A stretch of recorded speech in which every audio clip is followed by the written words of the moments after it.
الحمد لله نحمده ونستعينه ونؤمن به ونتوكل عليه ونعوذ بالله من شرور أنفسنا ومن سيئات أعمالنا من يهده الله فلا مضل له ومن يضلل فلا هادي له أشهد أن لا إله إلا الله وأشهد أن محمدا عبده ورسوله أرسله بالهدى ودين الحق ليظهره على الدين كله ولو كره المشركون اللهم صل على محمد وعلى آل محمد كما صليت على إبراهيم وعلى آل إبراهيم وبارك على محمد وعلى آل محمد كما باركت على إبراهيم وعلى آل إبراهيم وبارك على محمد وعلى آل محمد كما باركت على إبراهيم وعلى آل إبراهيم إنك حميد مجيد أما بعد فإن خير الكلام كلام الله وخير الهدي هدي محمد صلى الله عليه وسلم وشر الأمور محدثاتها وكل محدثة بدعة وكل بدعة ضلالة أيها الناس أوصيكم عباد الله وإياي بتقوى الله أعوذ بالله من الشيطان الرجيم وذنون إذ ذهب مغاضبا فظن أن لن نقدر عليه فنادى في الظلمات أن لا إله إلا أنت سبحانك إني كنت من الظالمين.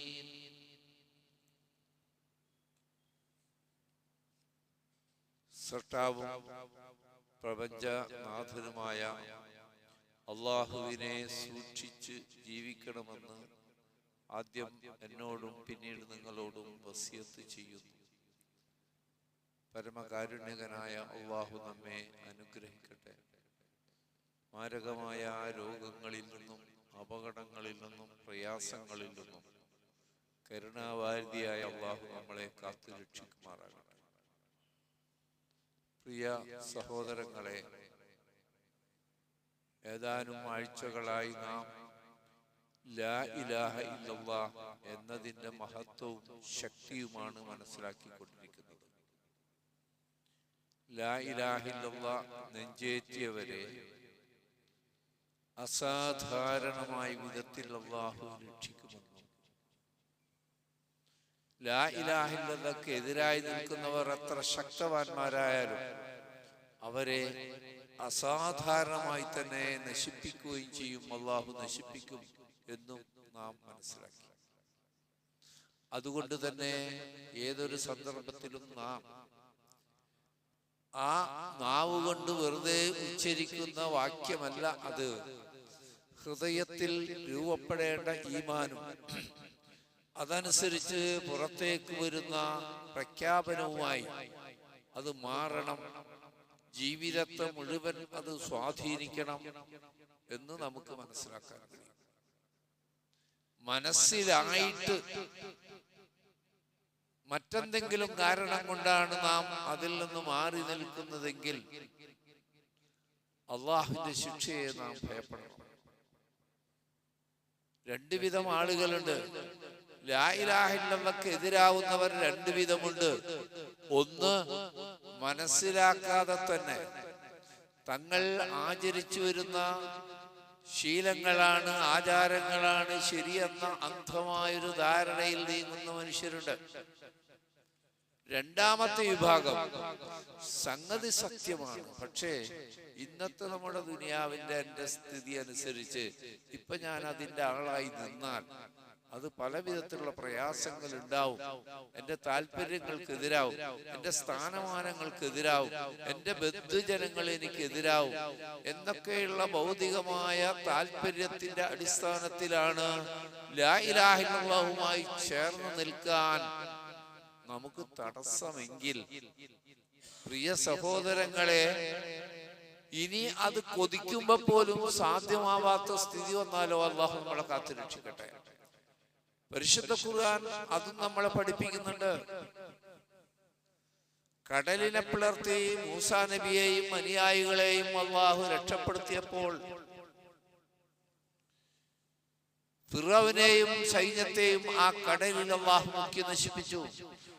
ആ സന്ദർഭം ഒന്നുകൂടി അല്ലാഹു എടുത്തു പറയുന്നു. വജാവസ്നാ ബിബനി ഇസ്രായീലൽ ബഹർ, ബനി ഇസ്രായേലുകളെ നാം സമുദ്രത്തെ മുറിച്ചു കടത്തി. അപ്പോൾ ഫിറഔനും അവന്റെ സൈന്യവും അവരെ പിന്തുടർന്നു. ബഗയം വഅദ്വാ, വിദ്വേഷവും ശത്രുതയും കാരണമായി. ഹത്താ ഇദാ അദ്റകഹുൽ ഖർഖ്, അങ്ങനെ മുങ്ങിമരണം അവരെ ബാധിച്ചു. മുങ്ങിമരണം അവരെ ബാധിച്ചു, ഫിറഔനെയും സൈന്യത്തെയും. കാല, ആ മരിക്കാൻ പോകുന്ന സന്ദർഭത്തിൽ ഫിറഔൻ പറഞ്ഞു, ആമൻതു അന്നഹു ലാ ഇലാഹ ഇല്ലല്ലദീ ആമനത് ബിഹി ബനൂ ഇസ്രായീൽ. ബനൂ ഇസ്രായേൽ വിശ്വസിക്കുന്ന അല്ലാഹു അല്ലാതെ മറ്റൊരു ഇലാഹില്ല എന്ന് ഞാൻ ഇപ്പോൾ ഇതാ വിശ്വസിച്ചിരിക്കുന്നു. മുഅ്മിനാവാണ് ഫിറഔൻ ആ സമയത്ത്. അതുവരെ ഈമാനിനെയും ലാ ഇലാഹ ഇല്ലല്ലാഹയെയും എതിർത്ത, ആ പ്രഖ്യാപനം നടത്തിയ മൂസാ നബിയെ എതിർത്ത ഫിറഔൻ മുങ്ങി മരിക്കാൻ നേരത്ത്, ഇതൊരു കഥയല്ല, പരിശുദ്ധ ഖുർആനാണ്. സൂറത്ത് യൂനുസിലെ 90 മുതലുള്ള ആയത്തുകളാണ് സഹോദരങ്ങളെ. ഫിറഔൻ പറയുന്നു, അല്ലാഹു പറയാണ്, ബനി ഇസ്രായേലുകൾ വിശ്വസിച്ച. മറ്റു സ്ഥലത്ത് പറയുന്നതാണ് ആമൻതു ബിറബ്ബി മൂസ വഹാറൂൻ, മൂസയും ഹാറൂനും പറയുന്ന അല്ലാഹുൽ ഞാൻ വിശ്വസിച്ചിരിക്കുന്നു. ഇവിടെ ബനി ഇസ്രായേലുകൾ വിശ്വസിച്ച ആ അല്ലാഹു അല്ലാതെ മറ്റൊരു ഇലാഹില്ല എന്ന് ഞാൻ വിശ്വസിച്ചിരിക്കുന്നു. വ അന മിനൽ മുസ്ലിമീൻ, ഫിറഔൻ പ്രഖ്യാപിക്കുക, ഞാൻ മുസ്ലിങ്ങളിൽ പെട്ടവനാണ്. മുസ്ലിങ്ങളിൽ പെട്ടവനാണെന്നാണ് ഫിറഔൻ പ്രഖ്യാപിക്കുന്നത്. അല്ലാഹു ചോദിച്ചതോ, അല്ലാന, ഇപ്പോഴാണോ നിനക്ക് വിശ്വസിക്കാൻ സമയം കണ്ടത്? വൈകിപ്പോയി. കൃത്യമായ തെളിവുകൾ മൂസാ നബി അലൈഹിസ്സലാം നിരത്തിയിരുന്നു. അത് ബോധ്യപ്പെട്ടു. അഹങ്കാരം കൊണ്ടും രാജാധികാരം കൊണ്ടും വിശ്വസിക്കാതിരുന്നതാണ്. മുങ്ങി മരിക്കാൻ നേരത്ത് ഫിറഔൻ മുഅ്മിനാവുകയാണ്, മുസ്ലിമാവുകയാണ്. അല്ലാഹു ചോദിക്കുന്നു, അല്ലാന വഖദ് അസൈത, മുമ്പ് നീ ധിക്കരിച്ചിരുന്നല്ലോ ഇക്കാര്യം, ഇപ്പോഴാണോ നീ വിശ്വസിക്കുന്നത്? വകുന്ത മിനൽ മുഫ്സിദീൻ, നീ മുസ്ലിമായിരുന്നല്ലോ, മുഫ്സിദായിരുന്നല്ലോ, നാശകാരിയായിരുന്നല്ലോ, മുഅ്മിനീങ്ങളെ പീഡിപ്പിക്കുന്നവനായിരുന്നുവല്ലോ. ഇപ്പോൾ ഇതാ മരിക്കാൻ നേരത്താണോ നീ മുസ്ലിമാവുന്നതും മുഅ്മിനാവുന്നതും? യാതൊരു ഉപകാരവും നിനക്കില്ല. ശ്രദ്ധിക്കുക സഹോദരങ്ങളെ, മുസ്ലിമായി അയാള്, മുഅ്മിനായി, സമയം വൈകിപ്പോയി. അതാണ് ഞാൻ പറഞ്ഞത്, ഹക്ക് ബോധ്യപ്പെടുന്ന നിമിഷം ആ ഹക്കുമായി കൂടിച്ചേരാൻ പരിശ്രമിച്ചില്ല എങ്കിൽ പിന്നീട് ഒരവസരം തോന്നിയാൽ പോലും പറ്റാത്ത സ്ഥിതി വരും. എന്നിട്ട് അല്ലാഹു പറഞ്ഞെന്താ? ഫിറൗനെ, നിന്റെ ശരീരത്തോടൊപ്പം നിന്നെ ഞാൻ രക്ഷപ്പെടുത്തിയെടുക്കും. ലിതകൂന ലിമൻ ഖൽഫക ആയതൻ, നിനക്ക് പിന്നിൽ വരുന്ന ജനങ്ങൾക്കൊരു ദൃഷ്ടാന്തമായി മാറാൻ നിന്റെ ശരീരത്തോടൊപ്പം. സാധാരണ കടലിൽ മുങ്ങി മരിച്ചാൽ ആ നശിച്ചു പോവുകയാണ് ശരീരം, ജഡം നശിക്കാറാണ് പതിവ്. പക്ഷേ അല്ലാഹു പറഞ്ഞു, നിന്റെ ശരീരത്തോടൊപ്പം നിന്നെ ഞാൻ രക്ഷപ്പെടുത്തിയെടുക്കും. എന്തിനാ? നിന്റെ പിന്നിൽ വരുന്ന മനുഷ്യർക്ക് പാഠമാവാൻ, ദൃഷ്ടാന്തമാവാൻ. ലാ ഇലാഹ ഇല്ലല്ലാഹ്ക്ക് എതിരായി നിന്നാൽ ഇതാണ് ഫലമെന്ന് ലോകത്തിന് മനസ്സിലാക്കാൻ. വഇന്ന കസീറൻ മിനൻ നാസി അൻ ആയാതിനാ ലഗാഫിലൂൻ, അധിക ജനങ്ങളും എന്റെ ദൃഷ്ടാന്തങ്ങളെ കുറിച്ച് അശ്രദ്ധരാണ്, അറിവില്ലാത്തവരാണ്. അതുകൊണ്ട് നിന്റെ ബോഡി ഞാൻ സൂക്ഷിക്കും. ഇപ്പോഴുമുണ്ട്, നമുക്കറിയാം. ഈജിപ്തിലെ മ്യൂസിയത്തിൽ ഫിറൗന്റെ ബോഡി സുരക്ഷിതമായിരിക്കുന്നു. 1450 കൊല്ലം മുമ്പാണ് അന്നത് പറഞ്ഞത്. അന്ന് ബോഡി കിട്ടിയിട്ടില്ലല്ലോ, അന്ന് ബോഡി കിട്ടിയിട്ടില്ല. 20-ാം നൂറ്റാണ്ടിലല്ലേ ബോഡി കിട്ടിയുള്ളൂ. 7-ാം നൂറ്റാണ്ടിലല്ലേ ഖുർആൻ അവതരിപ്പിച്ചത്. നിന്റെ ബോഡിയോടുകൂടി നിന്നെ രക്ഷപ്പെടുത്തും. ആലോചിക്കുക, ലാ ഇലാഹ ഇല്ലല്ലാഹ്ക്ക് എതിര് നിന്ന നിന്റെ അവസ്ഥ എന്താണ് എന്ന് പിൻഗാമികൾക്കെല്ലാം ബോധ്യം വരുന്ന വിധം ആര് ശിർക്കിന്റെ വൈതാളികരായോ, തൗഹീദിനെതിരായി പ്രവർത്തിച്ചോ, തൗഹീദിന്റെ പ്രവർത്തനത്തെ ആര് ദുർബലപ്പെടുത്താൻ കൂട്ടുചേർന്നുവോ, അവർക്കെല്ലാം വരാനുള്ള നാശത്തെക്കുറിച്ച് മുന്നറിയിപ്പായിട്ടാണ് നിന്റെ ബോഡി തന്നെ സൂക്ഷിച്ചത്. സൂറത്ത് യൂനുസിലെ 90, 91, 92 ആയത്തുകളാണ് നിങ്ങൾ ഈ കേട്ടത്. സൂറത്ത് അംഫാലിലെ 24-ാമത്തെ ആയത്ത് കൂടി നിങ്ങൾ കേൾക്കണം. യാ അയ്യുഹല്ലദീന ആമനൂ, സത്യവിശ്വാസികളെ. നമ്മളെ തന്നെ വിളിക്കുന്നത് സത്യവിശ്വാസികളെ. ഇസ്തജീബൂ ലില്ലാഹി വലിർറസൂൽ, നിങ്ങൾ അല്ലാഹുവിന്റെ റസൂലിന് ഉത്തരം ചെയ്യൂ. അള്ളാഹുവിന്റെ ക്ഷണത്തിന് നിങ്ങൾ ഉത്തരം ചെയ്യൂ. അള്ളാഹുവിന്റെ റസൂൽ നിങ്ങളെ ക്ഷണിക്കുമ്പോൾ നിങ്ങൾ ഉത്തരം ചെയ്യൂ. ഇദാ ദഅഅകും ലിമാ യുഹീകും, നിങ്ങൾക്ക് ജീവൻ നൽകുന്ന, നിങ്ങൾക്ക് ആർജവം നൽകുന്ന, നിങ്ങൾക്ക് അന്തസ് നൽകുന്ന ഒരാദർശത്തിലേക്ക് അല്ലാഹുവും റസൂലും നിങ്ങളെ ക്ഷണിച്ചാൽ വൈകാതെ ഉത്തരം ചെയ്യൂ. കാരണം അറിയോ, വഅലമൂ, നിങ്ങൾ അറിയണം, അന്നല്ലാഹ യഹൂലു ബൈനൽ മർഇ വഖൽബിഹി, നിശ്ചയമായും അല്ലാഹു മനുഷ്യന്റെയും അവന്റെ ഹൃദയത്തിന്റെയും ഇടയിൽ അല്ലാഹു മറയിടും. വഅന്നഹു ഇലൈഹി തുഹ്ശറൂൻ, അവസാനം നിങ്ങൾ ഒരുമിച്ച് കൂട്ടപ്പെടുക അല്ലാഹുവിലേക്ക് തന്നെയാണ്. അതാണ് അപകടം പിടിച്ച. സത്യം ബോധ്യപ്പെടുമ്പോ അംഗീകരിച്ചില്ലെങ്കിൽ പിന്നാവാം. വല്യപ്പൊന്ന് മരിച്ചു കഴിയട്ടെ, വാപ്പയമ്മയും മരിച്ചു തീർന്നിട്ട് തൗഹീദിന്റെ കൂടെ നിൽക്കാം, അല്ലെങ്കിൽ ബന്ധുക്കൾക്കൊരു ഇളവ് കാണിക്കട്ടെ അവർ. എന്റെ സുഹൃത്തുക്കളും ശരിയാവുമ്പോ ഞാനും ശരിയാവാം. എനിക്ക് വേണ്ടപ്പെട്ടവരാണ് അതിനെതിരെ നിൽക്കുന്നത് എന്ന് ധരിച്ച് പിൻവാങ്ങിയാൽ നിങ്ങൾ മനസ്സിലാക്കണം, നിശ്ചയമായും അല്ലാഹു മനുഷ്യന്റെയും അവന്റെ ഹൃദയത്തിന്റെ ഇടയിൽ മറയിടും. അതാ അപകടം. പിന്നെ ഉൾക്കൊള്ളാൻ പറ്റില്ല. ഒരു മനുഷ്യന്റെയും അവന്റെ ഹൃദയത്തിന്റെ ഇടയിൽ അല്ലാഹു മറയിടും. എന്താ കാര്യം? സത്യം ബോധ്യപ്പെട്ടപ്പോൾ അവൻ അംഗീകരിച്ചില്ല. ദുനിയാവിന്റെ താല്പര്യങ്ങൾക്ക് വേണ്ടി അവൻ പിന്തി നിന്നു എങ്കിൽ ഇനി അവൻ ശരിയാവണ്ടെന്ന് തീരുമാനിക്കല്ല.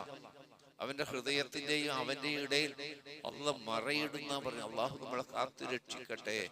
അങ്ങനെ മറയിട്ട് കഴിഞ്ഞാൽ ഖത്തമല്ലാഹു അലാ ഖുലൂബിന, അതാണ് ഹൃദയത്തിന് അല്ലാഹു സീല് വെക്കും.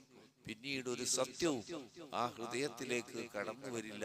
അത്രയും അപകടകരമായ ഒരു സ്ഥിതിയാണ്. ലാ ഇലാഹ ഇല്ലല്ലാഹയുടെ മഹത്വം പറയുന്ന കൂട്ടത്തിൽ ആദ്യം നമ്മൾ കേട്ടത് ഒരു ഹദീസാണ്. ഓർക്കുന്നുണ്ടാവും, മൂസാ നബി അലൈഹിസ്സലാമക്ക് വേണ്ടി പ്രാർത്ഥിക്കാൻ അള്ളാഹു ഒരു വചനം പഠിപ്പിച്ചു കൊടുത്തതാണ് ലാ ഇലാഹ ഇല്ലല്ലാഹ്. നിങ്ങൾ ഈ സംഭവം, ഈ ആയത്തൊന്ന് കേട്ടു നോക്കിയേ. വദന്നൂൻ ഇദ് ദഹബ മുഗാദിബൻ ഫളന്ന അൻ ലൻ നഖ്ദിറ അലൈഹി. യൂനുസ് നബി അലൈഹിസ്സലാമിനെ പറ്റി നിങ്ങൾ ഓർത്തു നോക്കുക. ഇദ് ദഹബ മുഗാദിബൻ, കോപിഷ്ഠനായ അദ്ദേഹം പോയി. ഫളന്ന അൻ ലൻ നഖ്ദിറ അലൈഹി, അദ്ദേഹത്തിന് നമുക്ക് ഞെരുക്കമുണ്ടാക്കാൻ കഴിയില്ലെന്ന് ധരിച്ചുപോയി യൂനുസ്. സംഭവം എന്താണ്? ഒരു നാട്ടിലേക്ക് ലാ ഇലാഹ ഇല്ലല്ലാഹ് പ്രബോധനം ചെയ്യാൻ വേണ്ടി യൂനുസ് നബിയെ അല്ലാഹു നിയോഗിച്ചു. ദീർഘകാലം ആത്മാർത്ഥമായി അദ്ദേഹം ആ ജനങ്ങളെ ക്ഷണിച്ചു. ഒരാൾ പോലും ആ സത്യം അംഗീകരിക്കാൻ തയ്യാറായില്ല. ആ ജനതയെ വെറുത്തു, കോപം വന്നു. ആ നാട് വിട്ടു പോവുകയാണ് അദ്ദേഹം. അതാണ് അള്ളാഹ് ഈ പറഞ്ഞത്. കപ്പൽ കയറി പോവുകയാണ്. അദ്ദേഹം ധരിച്ചത് അദ്ദേഹത്തിന് ഒരു ഞെരുക്കമുണ്ടാക്കാൻ, ഈ ഞെരുക്കം താങ്ങാൻ പറ്റിയില്ല. നാട്ടുകാര് വിശ്വസിക്കാതെ അദ്ദേഹത്തെ കളിയാക്കുന്നതും പീഡിപ്പിക്കുന്നതുമൊക്കെ ആ ഞെരുക്കം താങ്ങാൻ പറ്റിയില്ല. അതിനേക്കാൾ സുഖകരമായ നാട്ടിൽ ചെന്ന് പ്രബോധനം ചെയ്യാമെന്ന് അദ്ദേഹം കരുതി.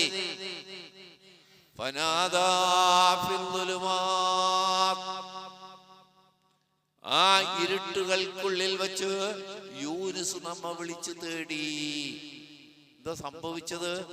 ഒരു കപ്പലിൽ കയറി, കപ്പൽ സുഖകരമായ കാലാവസ്ഥയിൽ നീങ്ങുകയായിരുന്നു. ചരക്കുകളുണ്ട്, മനുഷ്യന്മാരുണ്ട്. രാത്രിയായി, ഇരുട്ട് കൂടി വന്നു, കാറ്റടിക്കാൻ തുടങ്ങി, കടല് തിരമാലകൾ ഉയർന്നു, കപ്പൽ മറിയുമോ എന്ന് തോന്നുന്നൊരവസ്ഥ വന്നു. അപ്പോൾ കപ്പിത്താൻ പറഞ്ഞു, കപ്പലിന് ഭാരം കൂടുതലാണ്. ഒരാൾ അതിൽ നിന്ന് ഇറങ്ങിയാൽ ബാക്കിയുള്ളവർ രക്ഷപ്പെടും. ഒരാൾ ഇറങ്ങാന്ന് പറഞ്ഞാൽ മരിക്കാൻ തയ്യാറാവാന്ന്. കടലിന്റെ നടുവിലെ ആരോടാ പറയാ? നെറുക്കിട്ടെന്ന് ഖുർആൻ പറയുന്നുണ്ട്. ഇൻഷാ അല്ലാഹ് ആയത്ത് നമുക്ക് കേൾക്കാം. നെറുക്കിട്ടപ്പോ യൂനുസ് നബിയുടെ പേരാ. യൂനുസ് നബി കടലിലേക്ക് എടുത്ത് ചാടി. അത് കാത്തു നിന്ന പോലെ വലിയ ഒരു തിമിംഗലം, ഒരു മത്സ്യം അദ്ദേഹത്തെ വിഴുങ്ങിക്കൊണ്ട് കടലിന്റെ അഗാധതയിലേക്ക് കൂപ്പുകുത്തി. എത്ര ഇരുട്ടില അദ്ദേഹം! രാത്രിയാകുന്ന ഇരുട്ട്, കടലിന്റെ അഗാധതയാകുന്ന രണ്ടാമത്തെ ഇരുട്ട്, മത്സ്യത്തിന്റെ വയറാകുന്ന മൂന്നാമത്തെ ഇരുട്ട്. രക്ഷപ്പെടാൻ 1%, 1/2% ഇല്ലല്ലോ, ഒരു വഴിയില്ലല്ലോ. പാതി രാത്രിയിൽ നടുക്കടലിൽ, കടലിന്റെ അടിയിൽ മത്സ്യം വിഴുങ്ങി മത്സ്യത്തിന്റെ വയറ്റിന്റെ അകത്തുപെട്ട ഒരു മനുഷ്യനെ ഭൗതികമായി രക്ഷിക്കാവുന്ന എന്തെങ്കിലും ഒരു സംവിധാനമുണ്ടോ പ്രിയപ്പെട്ടവരെ? ഒരു ശക്തിയുണ്ടോ? മനുഷ്യന്മാർക്ക് പറ്റുമോ? മലക്കുകൾക്ക് പറ്റുമോ? ജിന്നുകൾക്ക് പറ്റുമോ? അല്ലാഹ് പറയാണ്, ആ ഇരുട്ടുകൾക്കുള്ളിൽ വെച്ച് അപ്പോഴും തേടിയത് അല്ലാഹനെ തന്നെ, വേറെ ആരെ തേടാൻ പോയില്ല. മൂമിനായ യൂനുസ് നബി അല്ലാഹുവോട് തന്നെ തേടി. എന്തെന്ന് തേടി? അല്ലാ ഇലാഹ ഇല്ലാ അന്ത. അപകടത്തിൽ നിന്ന് എന്നെ രക്ഷിക്കണേ എന്നല്ല, ലാ ഇലാഹ ഇല്ലല്ലാഹ് എന്ന് തേടിയെന്ന്. അപ്പൊ ഇല്ല അന്താന്നുള്ള അത് അല്ലാഹുവോട് നേരിട്ട് തേടുകയല്ലേ. റബ്ബേ നീ അല്ലാതെ ഇലാഹില്ല. നമ്മൾ ആ പ്രഖ്യാപനം നടത്തണം, ലാ ഇലാഹ ഇല്ലല്ലാഹ്, അല്ലാതെ ഇലാഹില്ല. റബ്ബിനോടുള്ള തേട്ടമായപ്പോൾ ലാ ഇലാഹ ഇല്ലാ അന്ത, അതായത് ലാ ഇലാഹ ഇല്ലല്ലാഹ് എന്ന് തന്നെ തേട്ടണി കേട്ടത്. രക്ഷിക്കണേ എന്നൊരു വാക്കതിലില്ല. ഈ മത്സ്യത്തിന്റെ വയറ്റിൽ നിന്ന് എന്നെ രക്ഷപ്പെടുത്തണേ എന്നില്ല. അതിനേക്കാൾ അപാരമായ തേട്ടമാണ് ലാ ഇലാഹ ഇല്ലല്ലാഹ് എന്നത്. പ്രിയപ്പെട്ടവരെ, അല്ലാഹുവിന്റെ ഖുർആനാണ് ഇത് പറയുന്നത്. സുബ്ഹാനക ഇന്നി കുന്തു മിനൽ ളാലിമീൻ. റബ്ബേ നീ എത്ര പരിശുദ്ധനാണ്. ശരീക്കുകളിൽ നിന്നും ശിർക്കിൽ നിന്നും നീ പരിശുദ്ധനാണല്ലോ. നിനക്കൊരു കൂട്ടാളിയില്ലല്ലോ, നിനക്കൊരു സഹായി ഇല്ലല്ലോ. നിനക്ക് മാതാപിതാക്കളില്ലാത്ത പോലെ, സന്താനങ്ങളില്ലാത്ത പോലെ, നിനക്ക് സഹധർമ്മിണി ഇല്ലാത്ത പോലെ, ഒരു കൂട്ടുകാരനോ പങ്കുകാരോ അവന്റെ കൂട്ടോ നിനക്കില്ല. അതാണ് സുബ്ഹാനക എന്നതിന്റെ അർത്ഥം. അതിൽ നിന്നെല്ലാം നീ പരിശുദ്ധനാണല്ലോ റബ്ബേ. ഇന്നി കുന്തു മിനൽ ളാലിമീൻ. ഞാൻ തെറ്റ് ചെയ്തു പോയി റബ്ബേ. എന്ത് തെറ്റ്? അപാരമായ എന്തോ തെറ്റെന്നൊന്നും വിചാരിക്കണ്ട. അല്ലാഹുവിന്റെ അനുമതി കിട്ടാതെ പ്രബോധനത്തിനയച്ച നാട്ടിൽ നിന്ന് വെറുപ്പോടെ മറ്റൊരു നാട്ടിലേക്ക് പോയത് അള്ളാഹുവിന്റെ അനുമതി ഉണ്ടായില്ല. അള്ളാഹിന്റെ നബി എന്ന നിലക്ക് ഗൗരവമുള്ളൊരു കാര്യമായി അള്ളാഹു ഇത് പരിഗണിച്ചു. അത് ബോധ്യപ്പെട്ട യൂനുസ് നബി അലൈഹി സ്വലാം റബ്ബിനോട് പറയാണ്, ഇന്നി കുന്തു മിനൽ ളാലിമീൻ. ഇന്നും നമുക്ക് ഏതൊരു പ്രയാസത്തിലും പ്രാർത്ഥിക്കാവുന്ന പ്രാർത്ഥനയാണ്. മനപ്പാടാക്കി വെച്ചോ. ലാ ഇലാഹ ഇല്ലാ അന്ത സുബ്ഹാനക ഇന്നി കുന്തു മിനൽ ളാലിമീൻ. സൂറത്ത് അംബിയായിലെ 87-ാമത്തെ ആയത്താണിത്. ഞാൻ തെറ്റ് ചെയ്തു പോയി റബ്ബേ, നീയല്ലാതെ ഇലാഹില്ല. അപ്പൊ അതിന്റെ അർത്ഥം എന്താ പ്രിയപ്പെട്ടവരെ? ആപത്തിൽ നിന്ന് രക്ഷപ്പെടുത്താൻ അല്ലാഹു അല്ലാതെ മറ്റൊരു ശക്തിയില്ല. തീർന്ന്. പിന്നെ ഒടുത്തുക്കും തിരിയണ്ട, അങ്ങോട്ടും തിരിയണ്ട, മലക്കിന്റെ അടുത്തും തിരിയണ്ട, ജിന്നിന്റെ അടുത്തും തിരിയണ്ട, വേറെ ശക്തി സൂര്യൻ, ചന്ദ്രൻ, മൃഗം, പക്ഷി ഒന്നിടത്തും തിരിയണ്ടല്ലോ. നീയല്ലാതെ ഇലാഹില്ല എന്ന് പറഞ്ഞാൽ അതിന്റെ താല്പര്യം ആപത്തിൽ നിന്ന് രക്ഷപ്പെടുത്തുന്നവനായി റബ്ബേ നീയല്ലാതെ മറ്റാരുമില്ലല്ലോ എന്നാണ് യൂനുസ് നബി അലൈഹിസ്സലാം പ്രാർത്ഥിക്കുന്നത്. പ്രാർത്ഥനയായിട്ട് മാറുകയാണ്. ലാ ഇലാഹ ഇല്ലല്ലാഹ് പ്രാർത്ഥനയായിട്ട് മാറുകയാണ് കാണുന്നത്. അടുത്ത ആയത്ത് എന്താ? ഫസ്തജബ്നാ ലഹു, യൂനുസിന് നാം ഉത്തരം നൽകി, വനജയ്നാഹു, അദ്ദേഹത്തെ നാം രക്ഷപ്പെടുത്തി, മിനൽ ഗമ്മി, ആ അപകടത്തിൽ നിന്ന്, ആ ക്ലേശത്തിൽ നിന്ന്, വകദാലിക നൻജിൽ മുഅ്മിനീൻ, നമുക്ക് അല്ലാഹ് വകദാലിക നൻജിൽ മുഅ്മിനീൻ, മുഅ്മിനീങ്ങളെ ഇങ്ങനെ ഞാൻ രക്ഷപ്പെടുത്തും. അല്ലാഹുവേ നീ രക്ഷപ്പെടുത്തുന്നവരിൽ ഞങ്ങളെ എല്ലാവരെയും നീ ഉൾപ്പെടുത്തി അനുഗ്രഹിക്കണേ. മുഅ്മിനിനെ ഇങ്ങനെ രക്ഷിക്കാൻ ഒരു സാധ്യതയില്ലല്ലോ രക്ഷപ്പെടാൻ. അവിടെന്ന് ആ മത്സ്യം കരയിലേക്ക് നീന്തി. റബ്ബിന്റെ കൽപ്പന പ്രകാരം ആ മത്സ്യം കരയിലേക്ക് നീന്തി. കരയിൽ അത് എന്താ പറയാ, കക്കി വെച്ചു എന്ന് പറയാം. കക്കി, മത്സ്യം അങ്ങനെയല്ലേ അമ്മ പറയാ, കക്കി. ക്ഷീണിതനായ അദ്ദേഹത്തോട്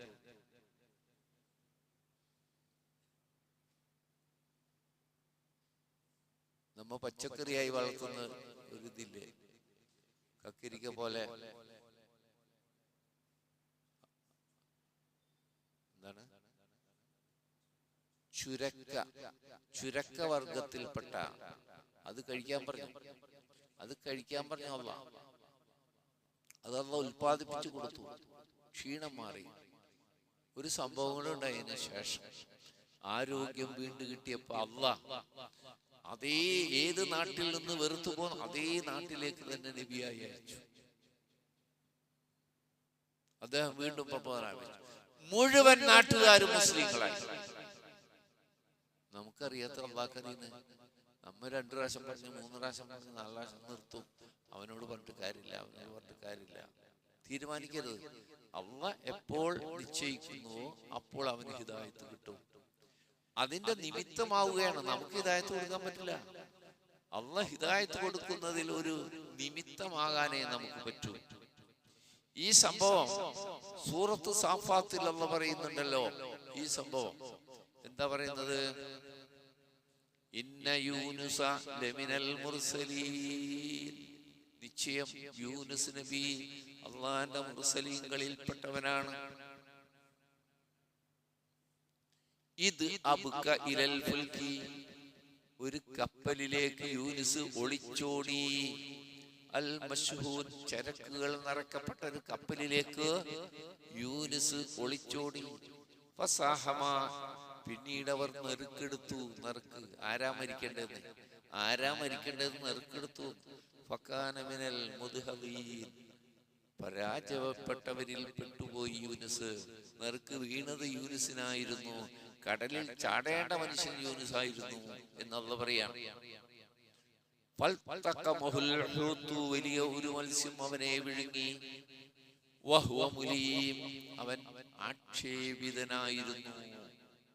എന്നിട്ട് അല്ലാഹ് പറയാണ്, ഫലൗലാ അന്നഹു കാന മിനൽ മുസബ്ബിഹീൻ, യൂനുസ് അല്ലാഹുവിനെ പ്രകീർത്തിക്കുന്നവനായിരുന്നില്ലായിരുന്നുവെങ്കിൽ ലലബിസ ഫീ ബത്നിഹി ഇലാ യൗമി യുബഅസൂൻ, ലാ ഇലാഹ ഇല്ലല്ലാഹ് സുബ്ഹാനല്ലാഹ് എന്ന് പറയുന്ന ആളല്ലായിരുന്നുവെങ്കിൽ ഖിയാമത്ത് നാൾ വരെ യൂനുസ് ആ മത്സ്യത്തിന്റെ വയറ്റിൽ കിടക്കുമായിരുന്നു. റബ്ബാണ് പറയുന്നത്. ലാ ഇലാഹ ഇല്ലല്ലാഹ് എന്ന പ്രകീർത്തനം പറഞ്ഞില്ലായിരുന്നെങ്കിൽ, സുബ്ഹാനല്ലാഹ് എന്ന പ്രകീർത്തനം യൂനുസ് പറഞ്ഞില്ലായിരുന്നുവെങ്കിൽ ഖിയാമത്ത് നാൾ വരെ, ഉയർത്തെഴുന്നേൽപ്പിന്റെ നാൾ വരെ ആ മത്സ്യത്തിന്റെ വയറ്റിൽ തന്നെ അത് ഖബറായി മാറുമായിരുന്നു. ആ മത്സ്യത്തിന്റെ വയറ് യൂനുസിന്റെ ഖബറാകുമായിരുന്നു. പക്ഷേ രക്ഷപ്പെടാൻ വഴിയൊരുക്കിയത് ലാ ഇലാഹ ഇല്ലല്ലാഹ് എന്ന് പ്രാർത്ഥിച്ചാണ്. ആ രീതി കിട്ടിയില്ലെന്നൊന്ന് പഠിച്ചു നോക്കിയാൽ ലാ ഇലാഹ ഇല്ലല്ലാഹ്. മുമ്പ് പറഞ്ഞ പോലെ താരാട്ടല്ലത്, മുദ്രാവാക്യമല്ലത്, ആടിപ്പാടി പള്ളിയിലോ ഒക്കെ ആടി ദിക്റിന്റെ ഹൽക്ക സ്ഥാപിച്ച് ആടിപ്പാടുന്നതല്ലത്.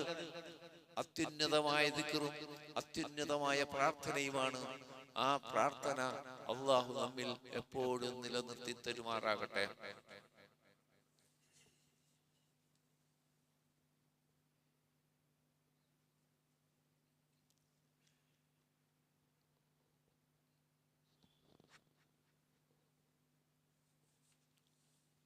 അൽഹംദുലില്ലാഹ്. اللهم صل على محمد وعلى آل محمد. أيها الناس أوصيكم عباد الله وإياي بتقوى الله. അള്ളാഹുവിനെ സൂക്ഷിക്കണമെന്ന് ഒരിക്കൽ കൂടി എന്നെയും നിങ്ങളെയും ഓർമ്മപ്പെടുത്തുന്നു. പ്രിയ സഹോദരങ്ങളെ, ഇന്ന് ശവ്വാൽ 8, അതായത് റമദാനിലേക്ക് നമ്മൾ അടുത്തുകൊണ്ടേയിരിക്കുന്നു. അള്ളാഹു നമ്മളെ അനുഗ്രഹിക്കട്ടെ. ശവ്വാൽ മാസത്തിൽ റസൂലുള്ളാഹി സ്വല്ലല്ലാഹു അലൈഹി വസല്ലം പറഞ്ഞത്, ശവ്വാലല്ല തെറ്റി, ശഅബാൻ മാസം. ശഅബാൻ 8 ഇന്ന്. ആ ശഅബാൻ മാസത്തിന്റെ റസൂൽ സല്ലല്ലാഹു അലൈഹി വസല്ലമയുടെ ചര്യകളെ കുറിച്ച് ഉള്ള ഹദീസിൽ കാണുന്നത്, മറ്റു മാസങ്ങളെക്കാൾ കൂടുതൽ സുന്നത്ത് നോമ്പുകൾ ശഅബാൻ മാസത്തിൽ റസൂൽ സല്ലല്ലാഹു അലൈഹി വസല്ലം അനുഷ്ഠിച്ചിരുന്നു.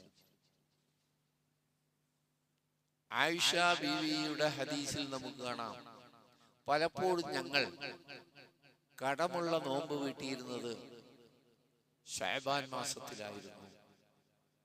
കടമുള്ള നോമ്പ് വീട്ടിയിരുന്നത് കാരണം ഇനി ചാൻസ് ഇല്ലല്ലോ, റമദാൻ വരല്ലേ, അതുകൊണ്ട് നീട്ടി വച്ചാലും ശഅബാനിൽ നിന്ന് പിന്നെ നീട്ടാൻ സമയമില്ലല്ലോ. അങ്ങനെ ഞങ്ങൾ വിട്ടുപോയ സ്ത്രീകളെ സംബന്ധിച്ച് ആർത്തവത്തിന്റെ പേരിലോ പ്രസവത്തിന്റെ പേരിലോ പാലൂട്ടുന്നതിന്റെ പേരിലോ യാത്ര പോകേണ്ടി വന്നതിനോ രോഗം കൊണ്ടോ ഒക്കെ നീട്ടിവെച്ച നോമ്പ് ഇനി കാത്തിരിക്കാൻ പാടില്ല. ശഅബാനിൽ തന്നെ പിടിച്ചു വിട്ടുക. റമദാനിലേക്കുള്ള ഒരു ഒരുക്കമാണിത്. എന്നാൽ പ്രിയപ്പെട്ടവരെ, റസൂലുള്ള പഠിപ്പിച്ച പുണ്യങ്ങളിൽ യാതൊരു താല്പര്യമില്ലാതിരിക്കുകയും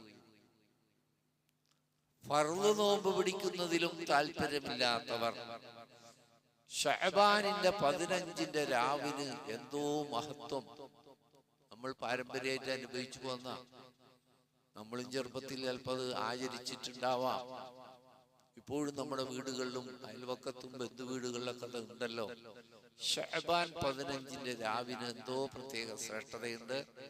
അതുകൊണ്ട് 15-ാം ദിവസം ഒരു നോമ്പ്, ബറാഅത്ത് നോമ്പ്, മറ്റേ ബറാഅത്ത് രാത്രി എന്ന രീതിയിൽ സോഷ്യൽ മീഡിയയിലൊക്കെ അതിന്റെ മഹത്വം പറഞ്ഞുകൊണ്ടൊക്കെ അങ്ങനെ വരുന്നുണ്ട്.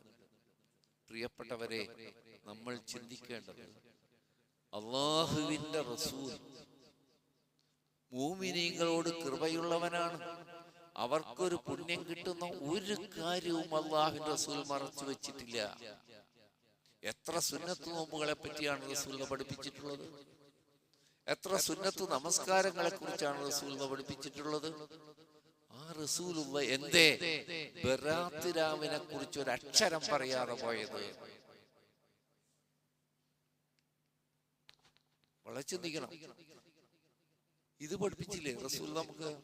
മഴയ്ക്ക് വേണ്ടിയുള്ള നമസ്കാരവും പ്രാർത്ഥനയും അത് മഴ പെയ്യാത്ത കാലത്ത് മാത്രമുള്ളതാ. വളരെ ചിന്തിക്കണം നിങ്ങൾ കേട്ടാ, നിങ്ങൾക്ക് മനസ്സിലാവത്.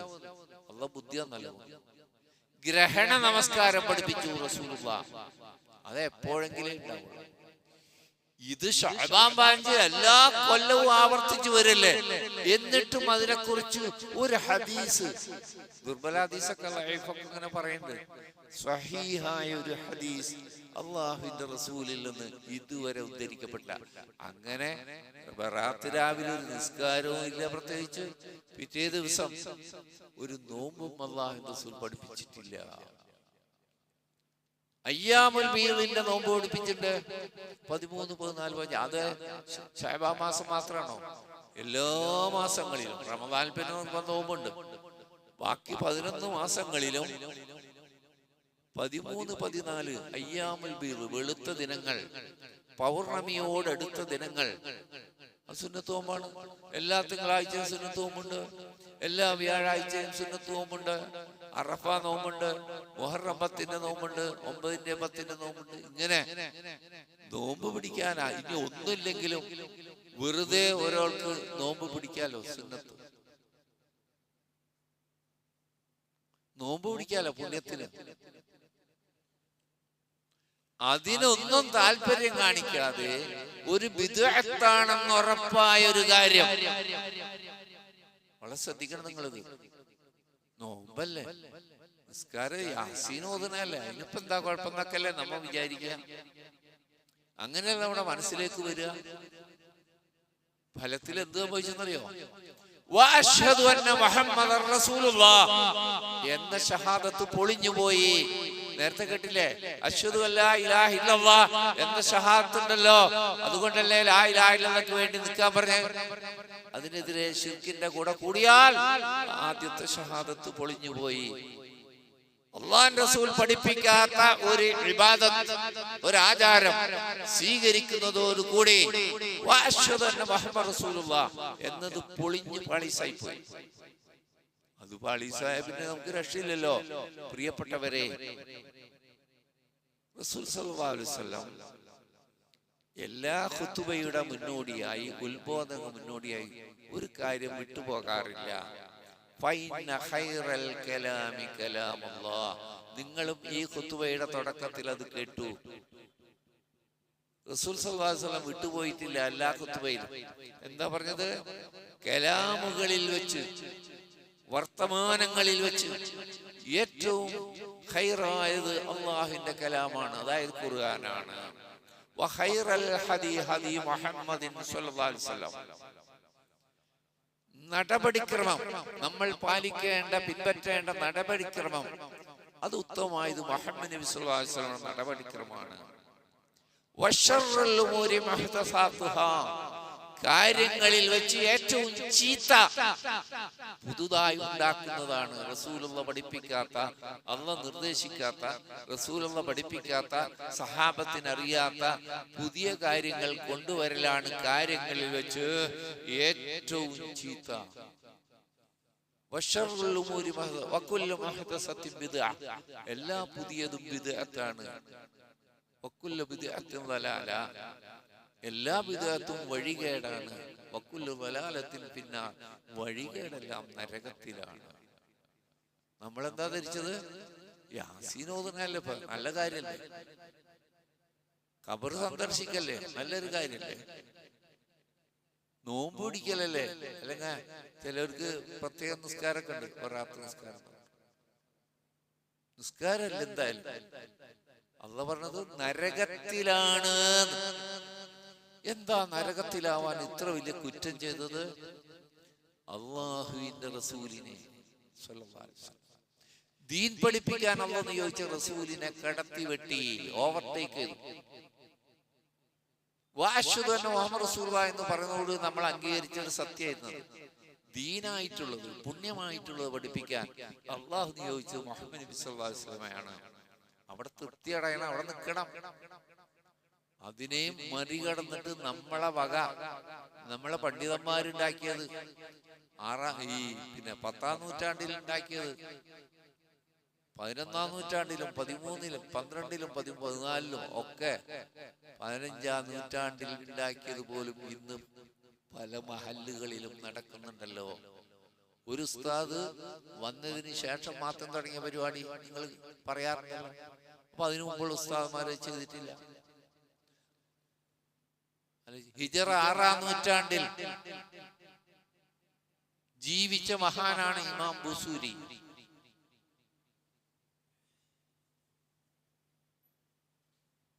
നബി മരിച്ച് 600 കൊല്ലം കഴിഞ്ഞിട്ട് ജനിച്ച ആള് അദ്ദേഹമാണ് ബുർദ എഴുതിണ്ടാക്കിയത്. ബുർദ.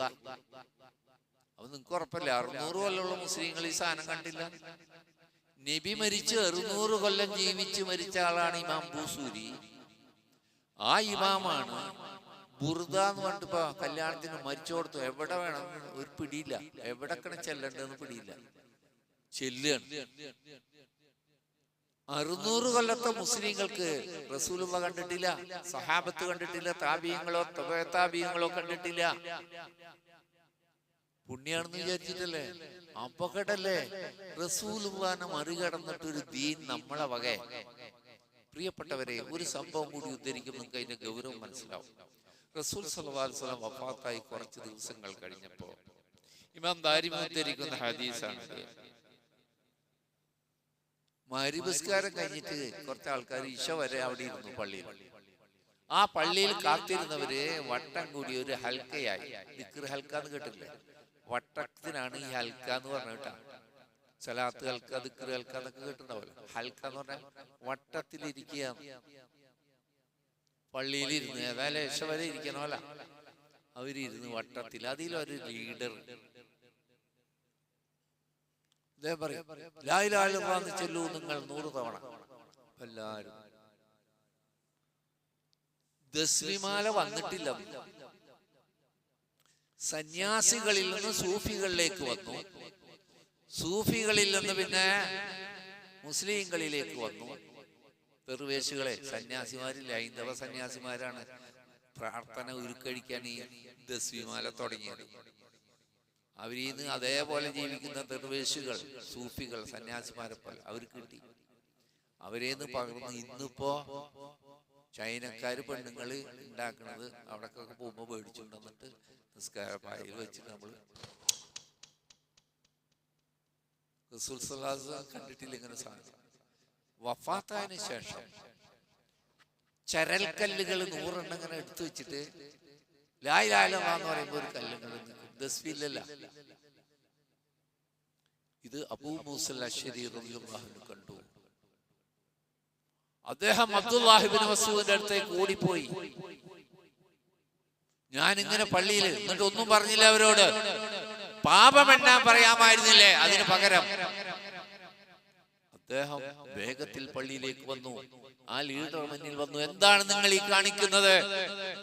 മുഹമ്മദ് നബിയുടെ ഉമ്മത്തെ നിങ്ങൾക്ക് നാശം, നിങ്ങളുടെ പാപമെണ്ണു എങ്കിൽ നിങ്ങളെ പുണ്യം കുറയില്ല എന്ന് ഞാൻ ഉറപ്പു തരാം. എന്നിട്ട് പറയാണ്, റസൂലുള്ളാഹി സ്വല്ലല്ലാഹു അലൈഹി വസല്ലമയുടെ സഹാബത്തുകൾ ജീവിച്ചിരിക്കുന്നു. റസൂലുള്ള ഉപയോഗിച്ച വസ്ത്രം പിഞ്ഞിപ്പോയിട്ടില്ല, റസൂലുള്ള ഉപയോഗിച്ച പിഞ്ഞാണങ്ങൾ ഉടഞ്ഞു തീർന്നിട്ടില്ല.